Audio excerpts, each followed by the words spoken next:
কেমন লাগলো আমাদের এখানকার খাওয়া রান্না? নমস্কার, আমি সুমনা। আমি কান্দিবালি থেকে এসেছি। তো এখানে আমরা প্রায় আসি। তো এখানকার খাবার দাবার অ্যাটমসফিয়ার সত্যি অসাধারণ। তো আমি চাইবো সবাই এখানে আসুক। স্পেশালি বিরিয়ানি, যেটা আমরা ওখানকার স্বাদ একদম এক্স্যাক্ট এখানেও সেরকম। তো আপনারা আসুন এখানে এবং এনজয় করুন বাঙালি খাবার। আর মুম্বাইতে থেকে যদি এখানে না আসেন তাহলে মানে বৃথা হয়ে যাবে। মানে বাঙালি খাওয়া মিস হয়ে যাবে। হ্যাঁ, একদম তাই। আর এখানকার স্পেশালি অ্যাটমসফিয়ার আর আপনাদের ব্যবহার, এটা একদম বলতেই হয় যে আপনাদের ব্যবহার প্লাস এই যে একটা শান্ত পরিবেশ, যেটা একদম চারদিকে ফটো ক্যামেরা যেগুলো রয়েছে, ভাইব খুবই ভালো।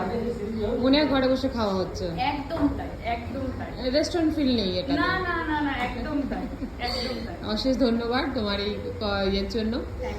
তোমরা বারবার এসো আমার কাছে, আমি তোমাদের এইভাবেই খাওয়াবো। একদম একদম।